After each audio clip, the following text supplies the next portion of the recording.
আর কত বিদেশি হায়নাদের অত্যাচার নির্যাতন সহ্য করতে হবে প্রবাসী ভাইদের? এমন কাজ কিভাবে একজন মানুষ হয়ে আরেকজন মানুষের সাথে করতে পারে? দর্শক, বলছিলাম সৌদি প্রবাসী হাজী জাকির গাইনের কথা। গত 7 এপ্রিল শনিবার রাত 12:30টায় ইস্কান বোরাইদা আল কাসিম এলাকায় রিয়াদ অর্থাৎ সৌদি আরবের রায়ান ওয়াটার পাম্পে দায়িত্বরত অবস্থায় কাজ করছিলেন হাজী জাকির গাইন। এমন সময় একজন সৌদিয়ান গাড়ি নিয়ে এসে পাম্পে থেমেছে। প্রবাসী ভাইটি ভেবেছিল হয়তো সৌদিয়ান গাড়িতে তেল নেয়ার জন্য এসেছে। যখন প্রবাসী ভাইটি গাড়ির কাছে যায় তখন গাড়ির ভেতর থেকে সৌদিয়ান লোকটি প্রবাসী ভাইয়ের উপর হাই পাওয়ারের মারাত্মক এসিড নিক্ষেপ করে গাড়ি নিয়ে পালিয়ে যায়। এদিকে সাথে সাথে প্রবাসী ভাইটি এসিডের যন্ত্রণায় জ্ঞান হারিয়ে মাটিতে লুটিয়ে পড়ে।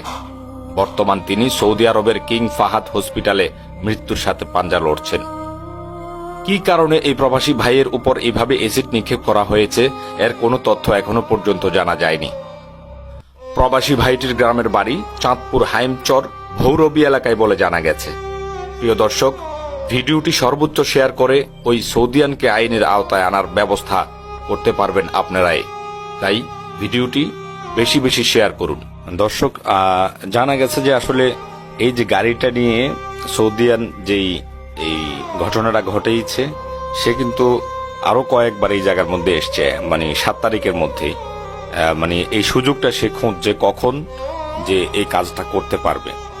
সিসি ক্যামেরায় যারা অনুসন্ধান করেছে ওই জায়গায় তারা কিন্তু বলেছে যে এই গাড়িটা নিয়ে আরো কয়েকবার এসছে, সে সুযোগ করতে পারেনি।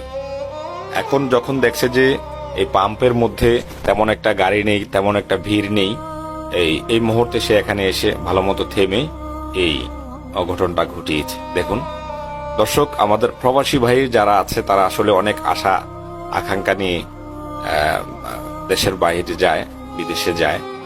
তাদের সাথে প্রতিনিয়ত যে ধরনের ঘটনা ঘটছে আসলে এটা খুবই নিজের মনের মধ্যে আঘাত পাই।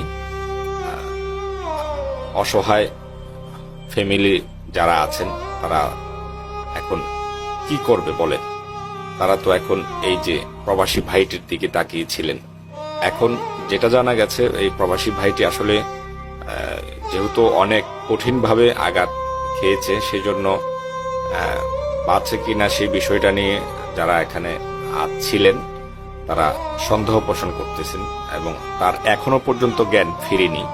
যে সময় থেকে তিনি অজ্ঞান হয়েছেন এখনো কিন্তু তার জ্ঞান ফিরেনি।